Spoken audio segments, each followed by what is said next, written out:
evening, folks. You're listening to the Hour of the Time once again. And I know at least one member of the radio audience is out there sitting on the edge of his chair wondering exactly what I'm going to say. And you'll find out why that is later on in the broadcast. Tonight, though, we're going to talk about, remember one of the poor misguided fools last night that called, accused me of being a con man because I asked for donations? Well, in the first place, the allegation was untrue. Here's what I really asked for, and you can go back and listen to all the episodes of the Hour of the Time, and you can see that it's absolutely true. What I said is exactly this. I can't go out and work like the rest of you anymore, period. I can't go and give my speeches and, as Annie and I used to do, set up our table at symposiums and conferences and things like that and sell our books and materials, videotapes and tapes of the Hour of the Time. Can't do it. And what I told you is because of that, the Hour of the Time is in danger of going off the air. This is my work. This is what I do. I do research. I do this broadcast. I spread information. Always sourced. Always with the caveat. Listen to everyone. Read everything. Believe exactly nothing unless you can prove it in your own research. Including me. I've always told you, if you don't get any worth out of this broadcast, if it's not worth something from you, if you do not derive real value from this broadcast, go listen to somebody else, turn your radio off. But if you do, since this is my work, I'm entitled to be paid for it. And if you believe that it's worth something to you, then please, if you want to keep this broadcast on the air, send a donation as payment for what you've derived from all of these years that we have given you. It's expensive to do this. Costs a lot of money. That's what I said. Now, I'm going to play a little music here, and then we're going to open the phones, and what I want you to do is call in. We're going to talk about what you do to make a living. That's what we're going to talk about tonight.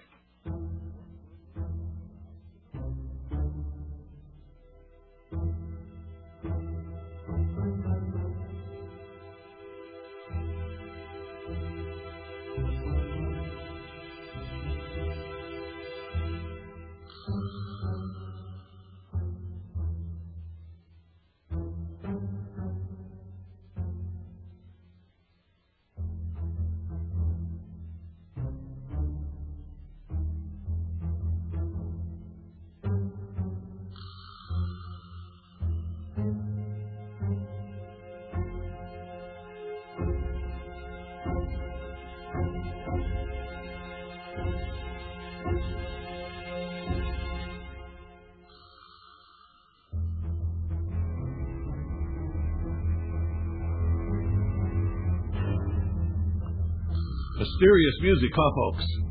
That's because we're going to get to the bottom of a mystery. Yes, we are. You don't know what the mystery is yet, but I guarantee you before this broadcast is over, we're going to get to the bottom of a mystery. Are you intrigued? Stay tuned.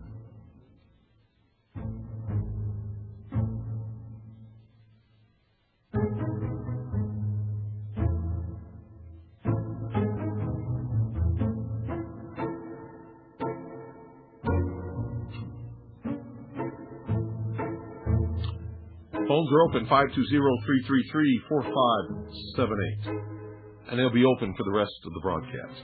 May take a couple of more musical breaks just to give people a little break from the monotony. Good evening, you're on the air. Good evening, Bill. I want to tell you that the reason I support you is that the media as we know it today are there not to entertain, but to deliver an audience to the advertisers. And I know what you do, and I know what you use my money for. So I'm in your camp. I don't believe everything you say. In fact, I only believe maybe 1/3 of what you say. You shouldn't believe everything anybody says. Right. Aren't I the only one that you've ever heard on radio that says read everything, listen to everyone, believe absolutely nothing unless you can prove it in your own research, including me? Have you ever heard anybody else ever say that? Absolutely not. Okay, and I mean that sincerely. You shouldn't ever believe what I say just because I say it. You shouldn't believe anything anyone says unless you personally, in your own research, can prove it. And I said that over and over and over again over the years. Damn straight, man. Damn straight. Anyway, what I do for a living? Yeah. I work for a scientific instrument company, and I do a little bit of design work on electronics and in optics. And I've been here for 30 years and never made an awful lot of money, but I have a lot of fun at it. But you get paid, don't you? Yes, sir, I do. Would you go there every day and do that work for the same number of hours if you didn't get paid? No, if I didn't get paid, I would come out and work with you. Well, then you really wouldn't get paid. Well, let's put it this way. At this stage in my life, I could afford to do that. Yeah. I'm 63, and... Well, that's good. I got to tell you, I know who you are. You've called in many times, and you'd certainly be welcome here. Whether you believe just 1/3 of what I say or not, that tells me that you're an intelligent person, and if you did a little more research, maybe you'd believe more of what I say, because everything I say is grounded in facts and documentation. But the fact is, you're not a fool, and I love that. Well, I appreciate you saying so. Anyway, that's my 2 cents worth. I'm going to let somebody else get in. Thank you. 520-333-4578 is the number. What do you do? Call me up. Tell me, what do you do for a living? You know? It's important. We're going to solve a mystery tonight. And it appears to be a great mystery amongst the great number of Americans who are really confused on a lot of subjects. So it's important that you participate in this. And all I want to know is, what do you do? Good evening. You're on the air. Hello? Hello, Bill. Yeah. Yeah, I'm a fireman by trade. Uh-huh. And if I didn't get paid, I wouldn't do it either. It's pretty dangerous, isn't it? Yes, sir, it is. And I know, let me tell you something about firemen right off the bat. I put firemen at the top of the list of all public servants because they don't have this power thing. They don't have to have a gun in their hip. They're not trying to make up for some lack of masculinity or inferiority complex. They're good people who get a job, go and get trained and get a job as a fireman because they really, truly feel good about themselves, their community, and they want to help. So right off the bat, you're number one in my eyes. They're at the top of the list of all public services in this entire country are firemen, and you don't get paid a whole hell of a lot of money, do you? No, we don't. And but like you said, it's the call to serve. Yeah, but it's dangerous. And without being paid, you couldn't do it, even if you were the most altruistic person in the entire world, right? No, I can do it very well. No, and sure. you couldn't support your family, could you? Not at all. Do you have a family? Yes, I do. How many children do you have? I got 2 little kids, nice wife. Uh-huh. We're happy. And do you think you're entitled to be paid for your work? Yes, I do. Does that have something? Just like you. Yeah. You are entitled to be paid for what you're doing right now. Well, does it have something to do with America and the way America started out to be? It does, doesn't it? It does, yes. Isn't it that the very foundation that people should be entitled to the fruits of their labors? They should. Absolutely. Okay. I got your email, your address in my email today, and I will send you some support so you can stay on the air because I thoroughly enjoy your show, sir. Okay, now I know who you are. Thank you. Thank you very much. Bye. He had said, I didn't know this was him. He had sent me an email earlier today asking for my address so he could send a donation because he felt that he was getting real value from listening to this broadcast. He didn't feel it was a con job. He thought that I was doing real work and educating him, and he thought that he got value for that. He wanted to send a donation, and he didn't know the address. So I sent him the address in an email. I did not know that was him on the phone. I don't know who you are when you send me email. Email addresses don't tell you anything, unlike phone calls. I love it. I absolutely love it. 520-333-4578 is the number. Whoever that was hung up. That's okay. Chicken pluckers abound recently. I mean, I don't know why. All I want to know is, what do you do? And what's it worth to you? Is it worth anything? Do you think that you should be paid for what you do? 520-333-4578. And I promise you, before this evening's over, we're going to solve a mystery that most Americans seem to be very, very confused about. I remember the first year or two, well, maybe three. I think it took about 3 years before the freeloaders got the message that since I was paying for this broadcast, it wasn't theirs to come on and spout their propaganda and agenda and all their other stuff. It belonged to me. And if they wanted to be my guest and be polite and be intelligent, they were welcome. If they weren't, they were not welcome. Good evening. You're on the air. Another chicken plucker. Can't believe it. What's going on here? That's really weird. 2 in a row. I wonder if that could be that Jim guy that was calling last night just trying to disrupt the program. I don't know if it is or not. Not accusing him of anything tonight, because I don't know. Good evening. You're on the air. Bill, how you doing this evening? Good. Shep from South Jersey. Hi, Shep. I rent tablecloths for parties. You rent tablecloths for parties? Yipper. Okay. And work for the government half the year, and then I got a few bucks left. What do you do for the government? I work for them so I can send them money. I mean, what? Oh, you mean you're trying to say you're a taxpayer? I'm a taxpayer. And, I support what you do to the best of my ability, and I certainly think that I enjoy your show because there's virtually no commercials on it, and if there are, they're worthwhile. So that's what I do. Well, don't you think that you should get radio for free? Well, actually, no. Is there such thing as free radio? There is no such thing as a free lunch. No, not in any way, shape, or unless you're a Marxist or a communist. Well, then I still got to pay for your lunch. then everything's got to be free, I'll have to think about that one. That sounds good. Yeah, it sure does, doesn't it? Thank you very much. If it's really attractive, Castro's looking for new recruits. Hey, you know what? I'm going to get myself an inner tube and float right over here. I like your sense of humor. Thanks for calling. 520-333-4578 is the number. Oh, boy. Can't you see the little Marxists just squirming in their chairs? I bet they're not working for free. Yet they expect everything to be handed to them on a silver platter for free. And if it's not, then you're a con man or a fraud. Or you're not credible because you charge for your book or your information. Good evening. You're on the air. Yes, hello. Hi. I wanted to tell you about my job. Yeah? Well, I get paid to go out to the universities and hand out free copies of the Communist Manifesto by Karl Marx and Frederick Engels. Yeah? Yep. And who pays you? Oh, wouldn't you like to know? Yeah, I would. Because I think you're a liar.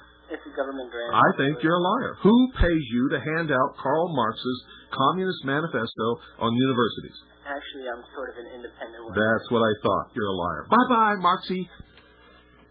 See what I mean, folks? Isn't that stupid? Why didn't he just call up and say, I'm a Marxist, I believe in socialism, and I go out and I print these things, and I go out on college campuses and I hand them out because I believe Marxism is the way the world should go. He's a coward. He doesn't have the courage of his convictions. He can't promote his own political viewpoints. He has to call up and lie and say somebody paid him to do it. And the instant he said that, I knew it was a lie. Because socialists and communists don't pay anybody anything to hand out any of their literature. They find little puppets to do it for free. Good evening, you're on the air. Good evening, Bill. This is Wayne from North Carolina. Hi, Wayne. I don't know what's gone on with this program the last 2 nights. I mean, it's just incredible, the callers. I mean, we get good callers. Virginia, for instance, last night. But, I mean, where are all the nuts coming from all of a sudden? Well, if you'll go to the website and read the stories that are there, you'll instantly recognize what's going on. All right, and I have one last statement, and I'll let go. Okay. Folks ought to be reminded television isn't even free. No, of course not.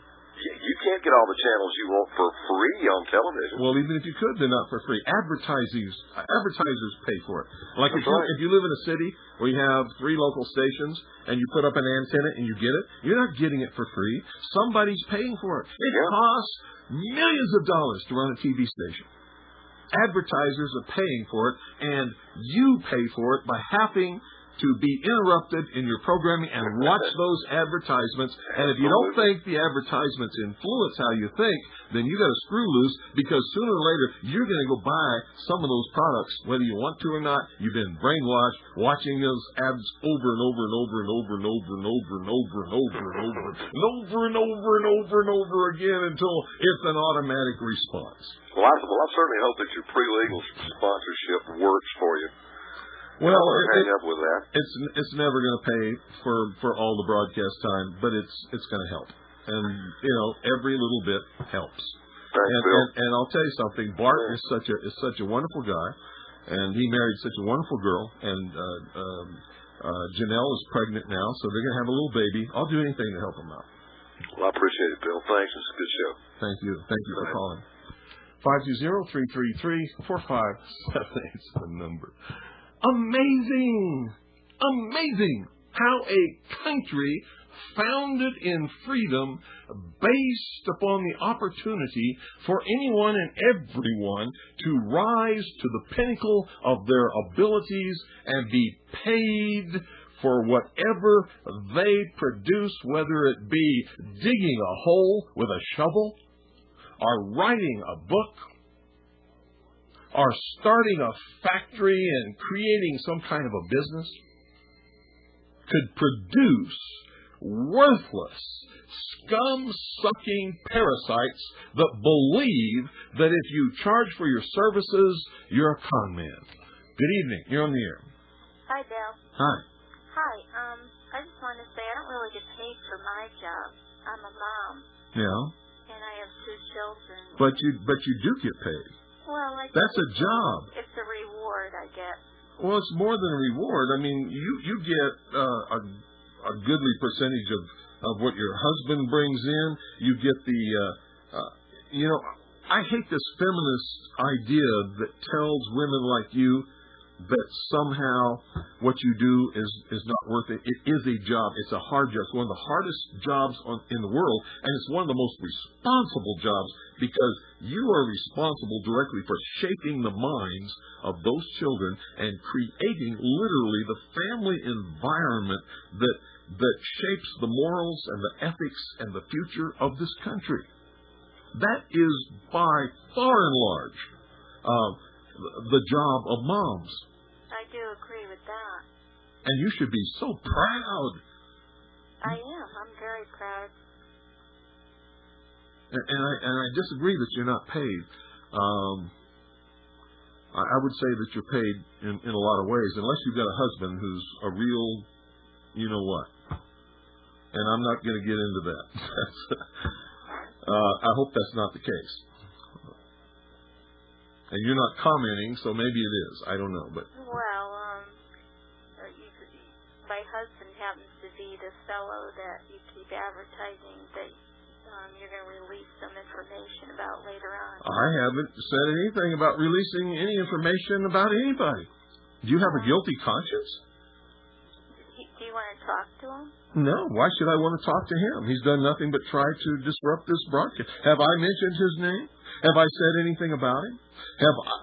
What I said is I'm going to reveal the solution to a mystery that has somehow corrupted the minds of many Americans. Is he guilty of that? So you're going to reveal reveals a solution to a mystery. Haven't you been listening to this broadcast? I haven't been listening, but I'm tuned in now. Oh, I see. He did it to you again. No, the coward actually had you call again. No, I called on my own tonight. Then if you weren't listening, why did you call on your own? And where did you get the idea that something was going to be revealed about him? When I never said anything. I never said anything like that. Well, why did you call our home and hang up? That's what I was curious, because your number came back. I always do that with people who harass this broadcast because we have caller identification, and I want to know who they are. So you call them back. If somebody called you and harassed you, or if somebody called you and made obscene phone calls, or if somebody called you and threatened you, or if somebody called you and disrupted your family, wouldn't you want to know who they? Wouldn't you want to know who they are? Wouldn't you? And stop listening to your Stop listening to your public puppet master back there. No, but what I'm going to say, I'm not listening to anyone except you. Yes, you are. I can hear him in the background. I can hear your pauses, just like last night. There was this big pregnant pause while you listened to him pull your strings like the dummy puppet that you are. Buenas noches. You're so stupid. And you feel so guilty. And you actually thought that I was going to do something to you? I don't do that kind of thing. Only you kinds of people do those kinds of things. Good evening. You're on the air. Hey, Bill. This is Nick and Charlotte. How you doing? Hi, Nick. We're talking about what people do. Yeah. Yeah, I'm an engineer. What kind of engineer? Electrical. And what does that involve? I design power systems and light systems and computer networks, stuff like that. Yeah. For different kinds of buildings. And yeah, I tend to agree with you. I'm sorry? You tend to agree with me? Or yeah, or you do agree with me? No, I do agree with you. Okay. This is the way I speak. I tend to agree with you because I don't understand how anyone that works hard and pays the taxes that they do pay actually wants to pay more, or actually wants more government programs, which means more government money, which means more taxes on you. I don't see how anyone that wants to work hard or believes or has a strong work ethic could buy into socialism. I just don't understand that. I argue about that with my coworkers lots of times, especially this one guy one guy I work with is an English guy, and we have that discussion fairly often about taxes and programs and handouts and stuff like that. Yeah, and they think they're entitled to it. Yeah, for some reason. I mean, if you want to give someone something out of the kindness of your heart, that's fine. Yeah. But anytime you're coerced into doing it, then, it's not your free will. You're doing it at the point of a gun or at the threat of force or something like that. Yeah, nobody's entitled to those things. You're entitled to an opportunity. You're entitled to the pursuit of happiness. That's right. That's right. Whether you pursue it or not, it's up to you. Yeah, and if you don't pursue it, and if you don't have any talents, and if you don't work hard, and if you don't try to turn, whatever it is that you have that's capable of producing something into actual production, then the law of nature says, die, sucker. Basically, you don't adapt, you won't excel. Yeah, but only in our society. We're such a good society and such a good country, we won't even let that happen. Right. I think, though, that the people that head up these programs, government officials or whoever they are, I think they play on people's emotions because people by nature, I believe, are good. And, you start tugging at the heartstrings and stuff like that, and people become more apt to or more receptive to that kind of a message. Well, I can tell you that you're very naive. Let me tell you, I used to believe exactly the same thing. I used to believe the American people were so smart and so good in their basic nature until I started trying to educate them and tell them what's happening and documenting things and proving things to them. And I have been so disappointed in the realization that most of the American people are actually stupid. There's a greater number that are ignorant, and ignorant. There's nothing wrong with being ignorant until you hear the truth, and if you reject it, then you become stupid. That's right. And most people are greedy and selfish, and they are not basically good at all. If they can get away with it, they'll prove to you that that's just not true. Now, that doesn't mean all people are like that. There are some really decent, wonderful, just great people in this world who would never hurt anybody or take advantage of anybody or steal from anybody, but most people would if they had the opportunity and really believed that they could get away with it. Unfortunately. That's, I've learned that over many years the hard way. Well, I see what you're saying, because, I've seen that, too, at work. We were talking the other day about, if you have a large amount of money on you, you can have it seized, and that's the end of it. Yeah. Whether you've committed anything wrong or not. Yeah. You go through airport metal detectors, and they can basically tell how much cash you have on you. Yeah. And I was telling that to my English friend, and he promptly says, well, you're being paranoid. I said, no, I'm not paranoid. I don't think anyone's chasing me down. And ask him to draw out $20,000 from his account and go to the airport and pay for a ticket with cash. Yeah, that's true. Before he even gets to the boarding gate, he will be detained. He will be strip searched, and they will take every penny that he has, because if you have that much cash, you're a drug dealer. Well, you don't even need $20,000. Pull out $5,000 to buy a ticket to Miami. I'm just using that as an example. You're absolutely right. And they will take every penny of it. They will. You don't even have to be charged with a crime, and you'll never see that money again. That's right. And there's literally nothing you can do to get it back. That's right. Well, nice talking to you. And that's in America. Thanks for calling. Thank you. Don't you think it's funny, folks, that the miserable, stinking coward that has devoted his life to trying to disrupt this broadcast actually conned his wife again into making a call for him because he knows that I'll dump him the instant I hear his miserable, stinking, Marxist, socialist voice. Good evening, you're on the air. Hello, Bill. Hello. I'm retired. Yeah. And I would like to give you two areas in the Bible that explains the whole situation of what you're talking about tonight. The first one is a man is worthy of his hire. And the other one is about the master who gave his 3 servants 10 talents, 5 talents, and 1 talent. Mm-hmm. And it explains very clearly what happened with those 3 people. And the man you were just talking to about good, people being good, and in the Old Testament it makes it very clear the heart is deceitful above all things and desperately wicked. Mm-hmm. And I thank you for everything you've done, and I've listened to you for many years.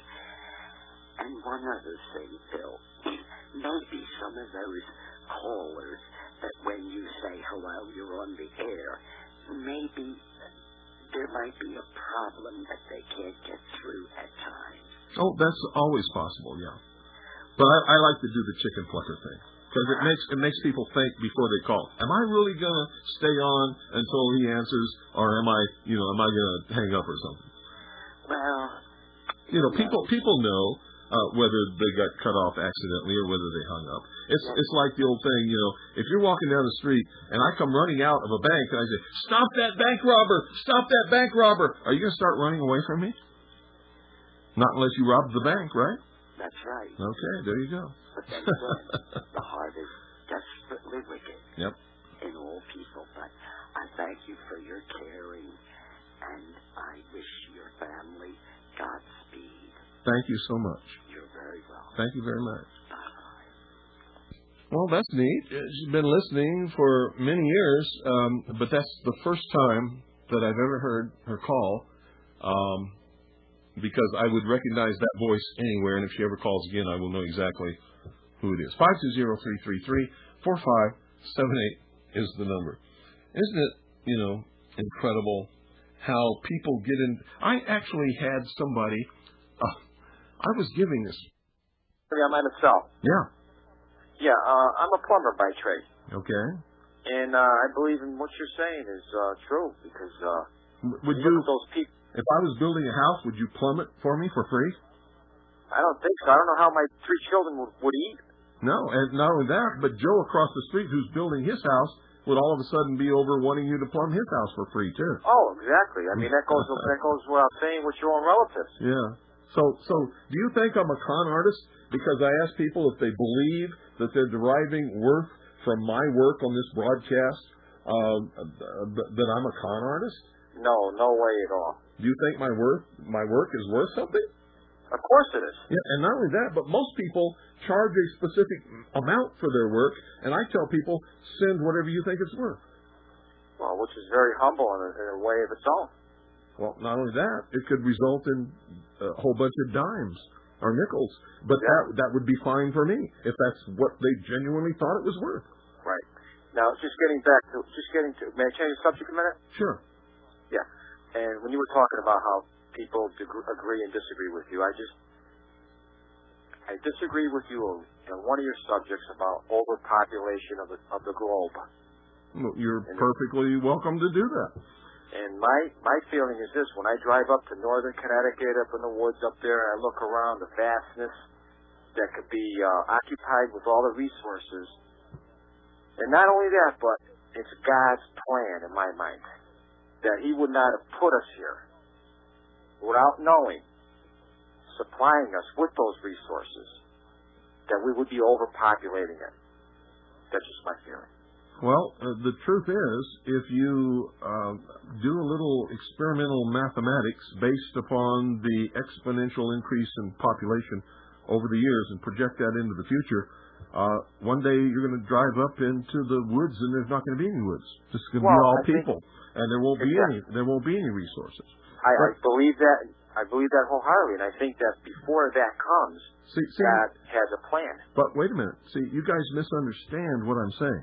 There definitely is a population problem. I believe that absolutely, and eventually it's going to reach a crisis stage. But I do not believe, as the ruling elite believe, that they should be creating diseases and crises and wars and things to solve it. I believe, you, that God will take care of it. The laws of nature will prevail. And if we get out of hand, something will happen to take care of it without us having to murder each other. Exactly. And I've always said that. Okay. Thank you for your time. You're welcome. Thank you for calling. Yeah, folks, I don't care if you disagree with me.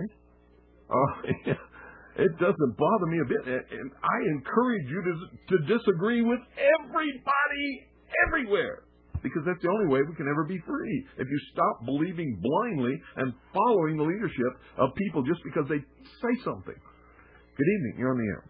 Good evening, Bill. Thanks for taking my call tonight, enjoying the show. I have a question. I had emailed you some time back about the monument, or actually it was the secret society's building or whatever on the site of the Oklahoma City bombing, and had the reflecting pool and so on. Yeah. Could you just kind of discuss a little bit further? No, because I don't have photographs of the whole thing, but I can guarantee you it is a product of the mystery religion. Right. It is a pagan temple, without any doubt whatsoever. I do have some photographs, but what I need is aerial photographs. I need photographs from every angle, the whole thing. And then, you bet your butt I will do a broadcast that will singe the hairs off of everybody in Oklahoma City that allowed it to happen. Okay, and I think that would be interesting, because I did happen to just see it on a news report or what have you. Yeah, go to anywhere where these people have committed their dastardly deeds. Go to Washington, D.C.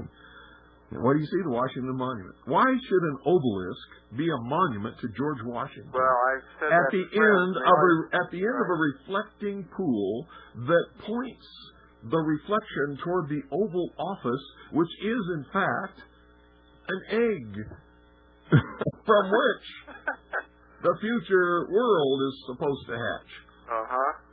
Interesting. Yeah. Interesting. But I knew as soon as I saw the reflecting pond and the whole thing there, I thought, we got a problem here. Yep, got a big problem. And thanks the biggest problem is the vast number of American people are so stupid that they allow these symbolic temples to be built, these pagan temples to be built, for things that they would never allow them to be built for. I would bet that most of the people who suffered from the Alfred P. Murrah Federal Building bombing are Christians. Oh, sure. And they would not stand for it for one moment if they really knew what that meant. Right. But, and thanks to you, I at least had the things to put that together and say, yeah, this is a problem too. As if we didn't know. Obviously, that was a pretty certain thing. But when I saw that, I went, kind of like you. I got to tell you, you're absolutely right, and I got to take credit for this, and I'm going to take credit for it because I deserve it, and I worked hard for many, many years to reveal it. Without this broadcast, nobody in the world would know the meaning of what's in Dealey Plaza, or what's been erected in Oklahoma City, or a lot of other things. They just wouldn't have no conception whatsoever. And they certainly repeat it, don't they? They sure do. Yeah. They speak in a symbolic language. Right. And it doesn't seem to change either. They do speak to their buddies on the media in architectural terms, kind of, don't they? You got it. Yeah. Well, thanks so much, Bill. You're welcome. Good luck to you. Thank you for calling. Bye-bye. 520-333-4578. What do you do? What do you do for a job? Good evening. You're on the air. Hi, Bill. Steve from up in Maine. Hi, Steve. I did a little research several years back about the Masonic lodges, and was it 56 of the first 61 signers of the Declaration were Masons? Yep. And that's always bothered me because I love my country. I'm a patriot. And why did it bother you? They gave us freedom. Because I've always thought highly of those folks, and so I went back to check a little bit more, and I found you should think highly of them. They gave us the opportunity to prove that this blueprint of giving freedom to the common man could work. Common man could be responsible and could rule himself and could keep his government in check. Right. And they didn't let us down. No. We let them down. I think. And now they're going to take it back. Well, what I found was that there was a lodge down in Portsmouth, Virginia, that started accepting folks that were escaping from the French Revolution. These were people who were either Grand Orient or Illuminists. Illuminati, yeah. Yeah, and so that's where they came in and started infiltrating the lodges and turning the lodges from and this is just my theory now, I don't have any proof, that they were fairly benevolent, benign group until the Illuminati began to infiltrate. True. Thomas Jefferson, Benjamin Franklin, George Washington were all members of that organization.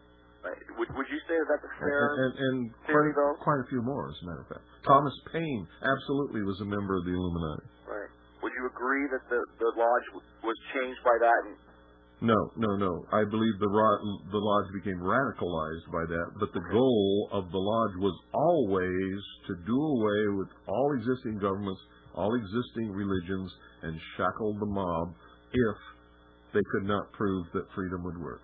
So these founding fathers were then just ignorant of what went on at the 33rd degree? No, they called it what it was, the grand experiment, and they told us exactly what would happen if it didn't work. Huh. Start reading what they wrote with open eyes and open ears. Don't be narrow-minded.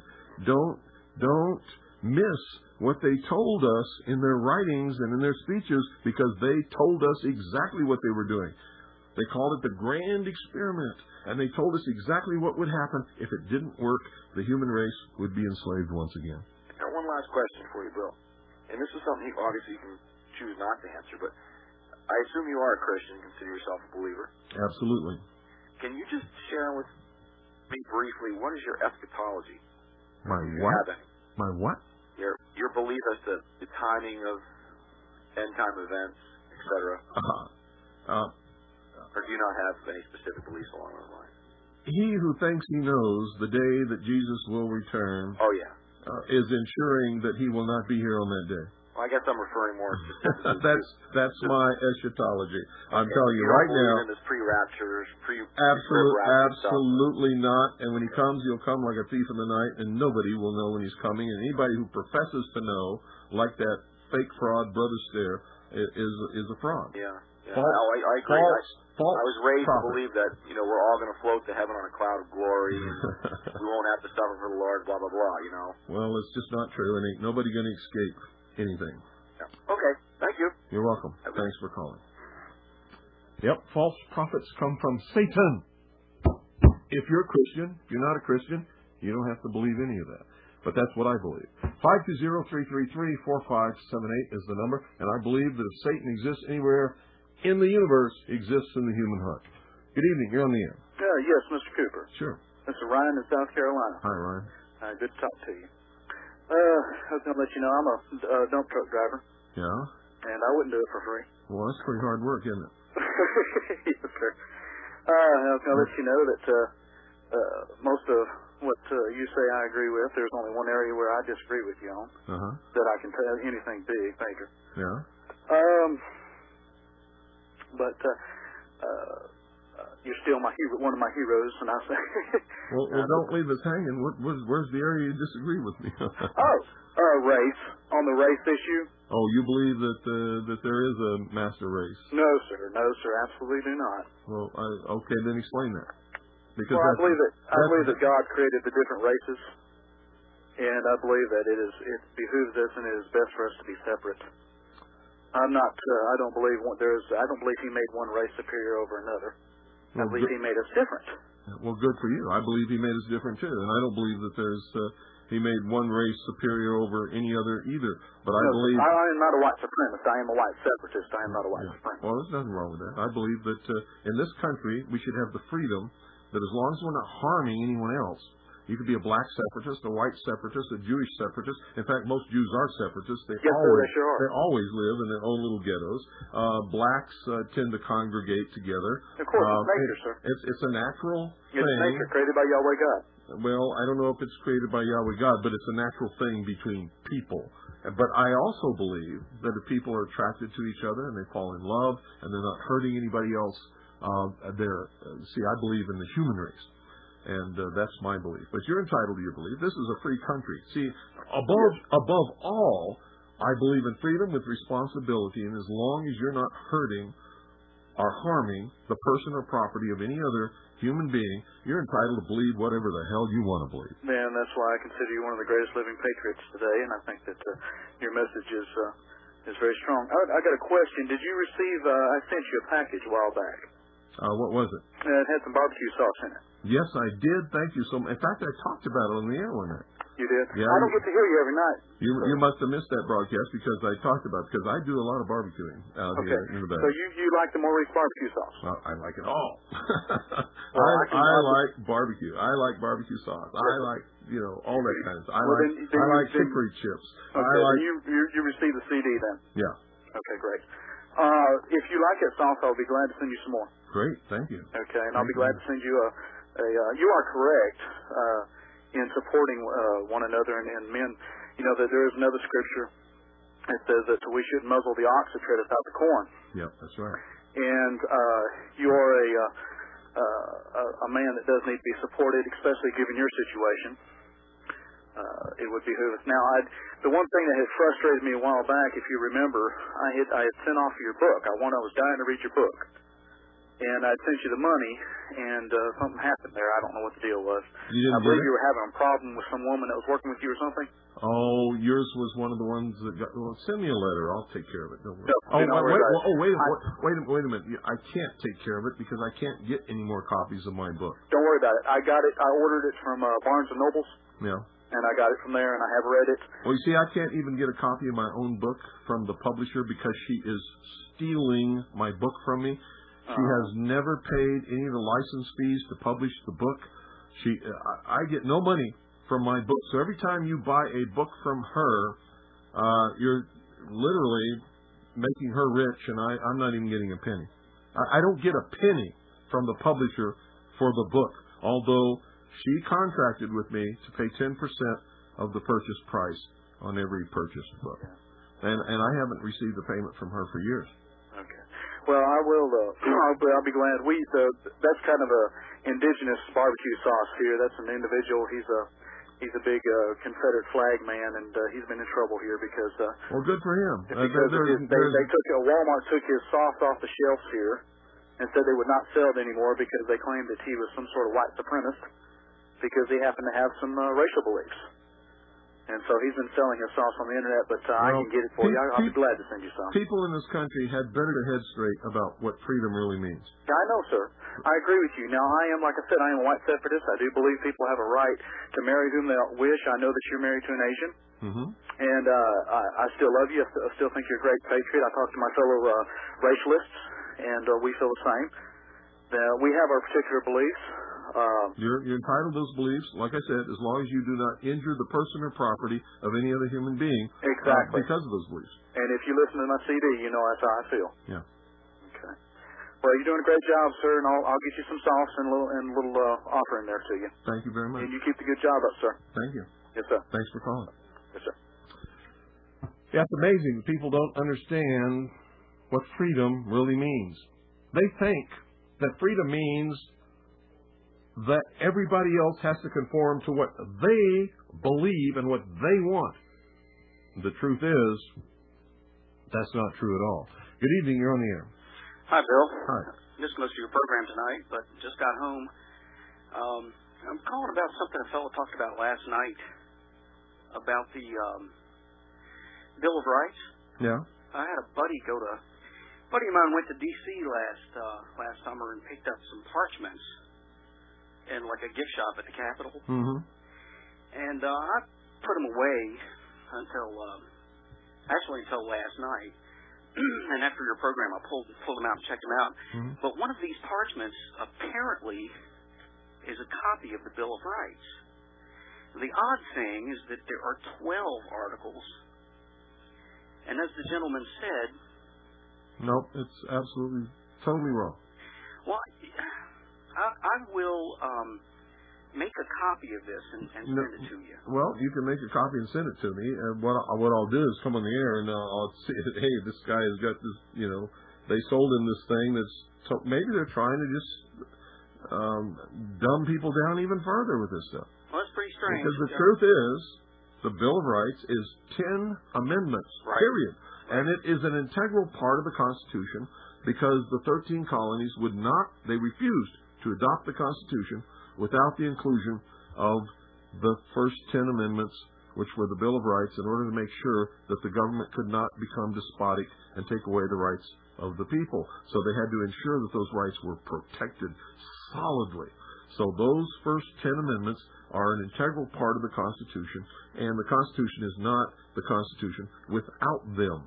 Right. There were not 12. There were not 13. There were not 26. There were not 7. There were 10. And the second article in amendment is the right to keep and bear arms. You better believe it. This is signed by John Adams.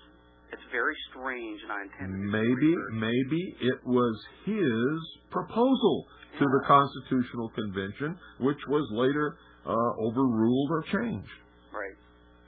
Maybe this guy didn't know what he was buying. I don't know. Yeah. Well, another thing is that those idiots that were calling last night with the criticism. Anybody. I've had criticism tonight, but they were polite, and they were intelligent, and they were right in their capacity to believe what they want to believe or to disagree with what I say or what anybody else says. Well, Bill, I want to tell you, one of my favorite shows one of my favorite Hour of the Time shows is the night that the skinhead gave Doyle so much trouble. Oh, I remember that. Oh man, that was a masterful work. Well, Bill, I laid in my bed and cried. It was beautiful what you did with that guy. Well, thank you. And that's such a success story. And I'd love to hear you do that with some of these people. Well, I can't do it. You see, I could do it with him because he was sincere. Right. He wasn't calling to disrupt the broadcast. He was calling because he believed what he believed, and he thought that we were wrong. And Doyle didn't know how to communicate with him. And so I had to come in. But these other people, they're not calling because they disagree or that they believe that they're calling to disrupt because they're socialists or Zionists who are taking great exception to the stories that we've posted on our website right now, nailing the true perpetrators of the Oklahoma City bombing and a whole bunch of other things. And if you go to our website and you read those, you'll know why they're calling and what they're really up to. Been there and done that. All right. I started listening to you in about 91. In fact, usually they send people out to kill you when you do things like that. Oh, I've been doing what I'm doing for a long, long time. Yeah. Since I was 16 years old, Bill. Mm-hmm. And I've suffered a lot of criticism myself and lost a lot of friends, and it's been a pretty hard struggle. But I have to tell you, I really respect what you're doing. I really appreciate it. And keep up the good work, man. Thank you very much. Appreciate it. Me too. 520-333-4578. We got about 3 or 4 more minutes. Enough time for maybe 2 or 3 more calls. Good evening. You're on the air. Hi, Bill. Hi. I just want to clear up that little thing. Turn your radio off. Turn your radio off. Off. The Congress sent out 12 amendments to the states, and the states ratified 3 through 12, which became 1 through 10. Yes. That's how the story went. Well, I'm aware of that, but these people are saying that they got a copy of the Bill of Rights, and it says that there were 12 amendments. Right. What I've seen the same thing. What they're referring to is the original document that went out to the states for ratification. Yeah. And so the first 2 amendments were eliminated. They're not practicing due diligence when they buy something. They're not asking what is this, and they're not reading what it really is, and they're believing that it's something else. Right. It's not. Yeah. What they sent out was 12, and what was actually ratified was 10. And of course, the batch that they sent out originally, they eliminated 1 and 2. The 1 and 2 were not ratified, and therefore the Second Amendment was originally the 4th, and now is the 2nd. Yeah. So that's it in a nutshell. Okay, great. Thanks a lot. So all you guys that bought the wrong copy of the Bill of Rights, that's the story. See, without being able to see what you got, I don't know what the hell you're talking about. All I know is that you got it all out of sequence. Good evening. You're on the air. Yeah, Bill, I got a different angle on the job experience. Yeah? I got laid off a couple of days ago. Well, it's not job experience. It's whether you're worth, what your work is. Yeah. That's what we're talking about. Well, I guess what I meant to say was that I got laid off, and today I had a good interview at another place of employment, and I theoretically have the option to file for unemployment, but I'm too busy trying to find another job, and not particularly interested in going down and sitting in some state office and filling out a bunch of paperwork. And I fully expect that I'll have a job before I probably get a check coming from the state unemployment office. But it's part of the reason that I'm looking for a job is that I haven't really developed a career, and I've had a lot of different jobs, enjoyed a lot of different experiences, lived in a bunch of different places. You sound like most people, including me, for a good portion of my life. Yeah, but there is a tendency. I'm surrounded by people, and I hear people's perspectives on it, and there are people who enjoy good times in their youth, don't particularly keep their nose to the grindstone, don't really develop a career. And at a certain point in their life, when they find out that they don't like the jobs that are offered to them, they start to get an attitude that they've been cheated somehow. Yeah, they cheated themselves. Exactly. Yeah. And so that's a sentiment that runs rife and makes people cleave to socialist rhetoric. Yeah. Well, those people have to be put in their place and told in no uncertain terms that if their life is miserable, like Karl Marx's life was miserable because he couldn't hold a job either. He couldn't develop a career. He was a failure, miserable failure in everything that he ever tried. He ended up hating Jews. He was a Jew. He ended up hating the working class. He hated blacks. He hated Hispanics, minorities. He literally hated everybody. He hated capitalists and people who owned companies. And what he developed was a system not to help the common man, or what he called the masses, but to control the entire society so that he wouldn't be a failure anymore. Yeah, absolutely. And speaking of Karl Marx, Bill, what is the symbolism in Pride? I've seen numerous pictures of the guy with his hand stuck in his coat, and I get the impression that he's doing that for a reason in those photograph portraits. That's when you do that, when you disguise your hands, what you're saying is, I don't want to be responsible for what they've done. In other words, he was denying his own work. Interesting. That's exactly what it is. Consciously? Absolutely. I see. Or maybe even subconsciously, but that's the psychology behind it. When you hide your hands, you're denying your work. Interesting. All right, that's my perspective. We're out of time. Got to go. Bye-bye. Thanks for calling. Good night, folks. God bless each and every single one of you. Good night, Annie Poon Allison. I love you. And the revelation tonight that I told you we would solve this great mystery that most people are confused about. Hey, it's simple. Socialism sucks. It's a lie. If you work, you're entitled to be paid for your work, whatever it is. And all you little socialists and cowards and liars and disruptors and all you people who don't understand that and always trying to destroy things and get things for free and all that kind of stuff. Hey, you know what? You're always going to be miserable. You're always going to be poor. You're always going to be sorry. You're always going to be looking up to somebody else and be jealous of them because they're doing it better or saying it better or they've got more or they've earned more or they've worked harder and they're respected more because you don't have it. You're cowards in life. Don't miss Monday night's broadcast, folks. And, we'll talk about some other things. And don't be disrupting this broadcast, because if I really want to, I can name, your address, your phone number, your whole life, where you work, who your wife is, everything. Remember, I'm the director of the intelligence service for the 2nd Continental Army of the Republic Militia, and we don't play around. I learned my trade in the Office of Naval Intelligence, and if you think you can screw around with me and I won't know who you are the stupidest fool that ever lived.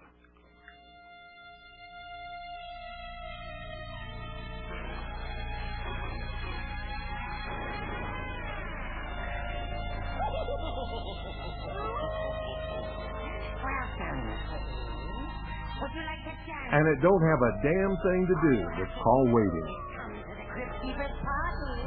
A monster bash, if you will. Come on down!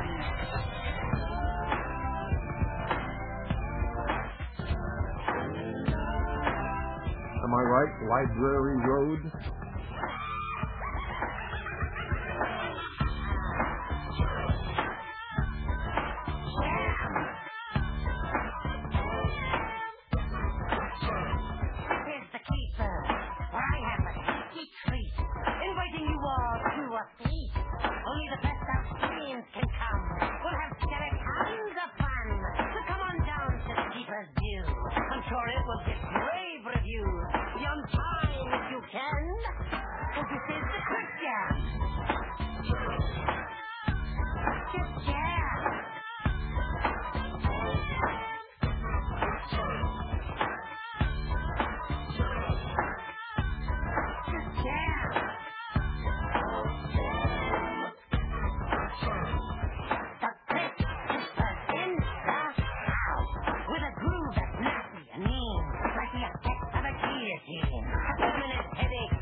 Will you have entered